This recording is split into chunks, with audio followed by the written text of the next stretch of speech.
Episode के start में हम एक जापानीज लड़के को देखते हैं जिसका नाम रोकुरो ओकाजिमा है। उसने अपनी ग्रेजुएशन कंप्लीट कर ली थी और वो एक जॉब कर रहा होता है। उसकी लाइफ हर एक आम जापानीज की तरह ही जा रही थी, पर एक दिन उसका किडनैप हो जाता है।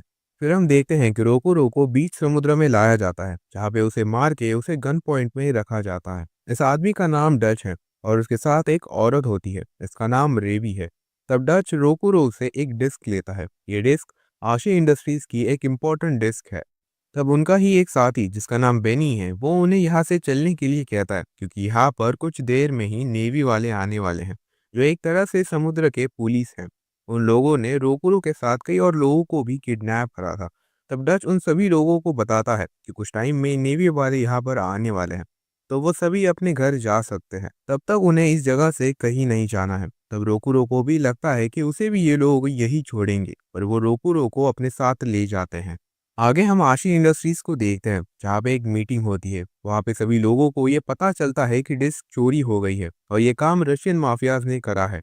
वो माफियाज इस डिस्क को वापस लेने के लिए पैसे तो मांगेंगे ही, पर प्रॉब्लम यहाँ पर यह है कि अगर उन लोगों ने इस डिस्क को खोला और डाटा पब्लिक करा तो आशी इंडस्ट्रीज की बहुत ज़्यादा बदनामी होगी। तभी वहां पर एक आदमी आता है और बताता है कि अभी तक वो डिस्क रशियन माफियाज के पास नहीं पहुंची है, अभी भी वो डिस्क पायरेट्स के पास ही है। तो वो बताता है कि वो लोग माफियाज पर बिलीव नहीं कर सकते हैं, क्योंकि उस डिस्क से आशी इंडस्ट्रीज को वो ब्लैकमेल कर सकते हैं। तो अभी भी एक चांस है कि हम उन पायरेट से वो डिस्क ले सकते हैं। फिर वो सभी एक आदमी जिसका नाम कागेयामा होता है, उसे ये रिस्पॉन्सिबिलिटी देते हैं कि वो उस डिस्क को वापस लाए। फिर हम पायरेट्स को देखते हैं, जहाँ पे हमें ये पता चलता है कि वो रोकुरो को अपने साथ क्यों ले जा रहे हैं, क्योंकि उसे पकड़ने के लिए ज़्यादा पैसे नहीं मिले थे। तो जब कंपनी रोकुरो के बारे में पूछेगी, तो वो उसे पैसों के बदले दे देंगे। आगे हम कंपनी में देखते हैं, वहाँ के बॉस को ये पता चलता है कि उनका एक एम्प्लॉय डिस्क की वजह से उन पायरेट्स के पास ही है। तब ये बात वो कागेयामा को बताता है। तब कागेयामा कहता है कि उसे ये बात पता ही नहीं थी, पर अब बहुत ज़्यादा टाइम बीत चुका है। पर कागेयामा ऐसा क्यों कह रहा है, इसके पीछे क्या रीज़न है, ये हमें जल्द ही पता चल जाएगा। आगे हम उन चारों को देखते हैं, जहाँ पे वो एक बार में ड्रिंक कर रहे थे। तभी डच कॉल करने के लिए वहां से चला जाता है। तब रेवी रोकुरो को ड्रिंक देती है, पर रोकुरो उसे नहीं पीता है। तब रेवी उसका बहुत ज़्यादा मजाक उड़ाती है, मतलब कुछ ज़्यादा ही हो जाता है। बात यहाँ तक आती है कि रेवी रोकुरो को औरतों के कपड़े पहनने के लिए बोलती है। ये सुनकर रोकुरो को बहुत ही गुस्सा आता है और वो सारे ड्रिंक एक साथ पी जाता है। तब हम डच को देखते हैं, जो कि एक औरत से कॉल पे बात कर रहा होता है। तब वो उसे बताती है कि उसे एक खबर मिली है कि आशी इंडस्ट्रीज ने किसी कंपनी के साथ कॉन्ट्रैक्ट बनाया है डिस्क के लिए। तो वो उन सभी को सेफ रहने के लिए बोलती है। फिर डच अपने साथियों को ये बात बताता कि तभी उन पे हमला हो जाता है। तब रेबी अपनी गन से उन लोगों पर हमला करती है। तब डच उन्हें यहाँ से चलने के लिए कहता है। तब रोकोरो उनसे रिक्वेस्ट करता है कि उसे भी वो अपने साथ ले जाए, क्योंकि उसे नहीं लगता है कि वो लोग उसे यहाँ पे बचाने आए हैं। फिर वो सभी बार के पिछले दरवाजे से चले जाते हैं और तभी बेनी वहां पे एक कार लाता है, जिसे वो सभी सही सलामत वहां से चले जाते हैं।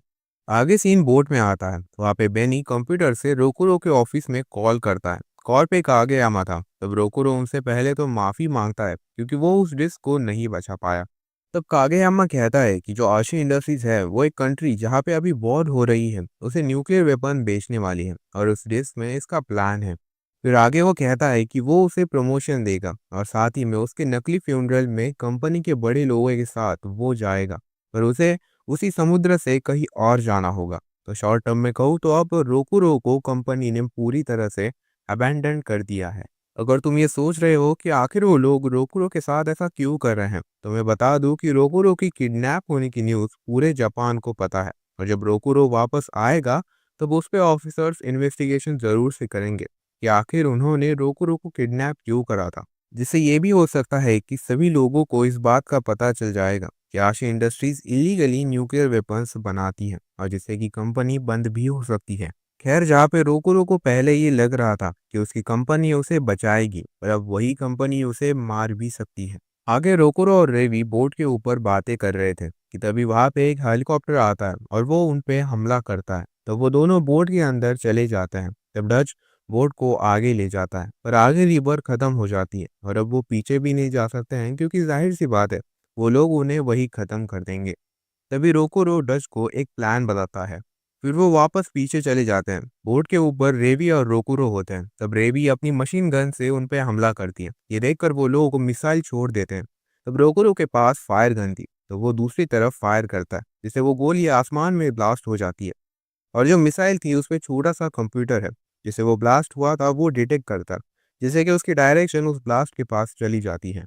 तब डच बोट को और भी स्पीड में चलाता है और तभी वहाँ की बंद पड़ी हुई शिप की मदद से वो जंप कर पाता है, जिससे कि वो बोट आसमान में जाकर उस हेलीकॉप्टर के एग्जैक्टली सामने आ जाती है। और तभी डच अपनी बोट की मिसाइल फायर करता है, जिससे कि वो हेलीकॉप्टर बुरी तरह से तहस-नहस हो जाता है। और साथ ही में उनकी बोट का सीन भी कुछ अच्छा नहीं था। तब सभी लोग ठीक थे, पर रोकुरो बेहोश हो गया था। आगे शाम हो गई थी, तब एक जगह पे डच अपने बॉस को वो डिस्क देता है। उस बॉस का नाम बलाइका है। तब वहाँ पे एक आगेयामा भी था। तब बलाइका उसे वो डिस्क दे दिए और इस डिस्क देने के लिए बलाइका ने बहुत ही पैसे लिए थे। तब कागेयामा वो डिस्क लेकर जा रहा था कि तभी रोकुरो को वो अपने साथ चलने के लिए कहता है। और ये बात वो इसलिए कहता है क्योंकि उन्हें जो रोकुरो के साथ किया था उसके लिए वो शर्मिंदा थे।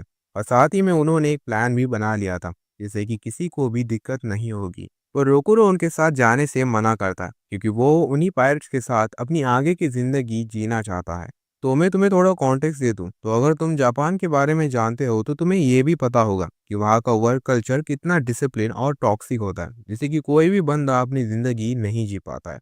और उसमें से रोकुरो भी था। पर जब रोकुरो अपना टाइम पायरेट्स के साथ बिताता है, तब उसे उनके साथ कहीं न कहीं मज़ा आने लगता है। तो इसलिए ही वो ये डिसीजन लेता है। आगे हम रोकुरो का पहला मिशन देखते हैं, जिसमें वो सभी एक शिप पर हमला करते हैं। और इसी के साथ ये एपिसोड यहीं पे एंड होता है।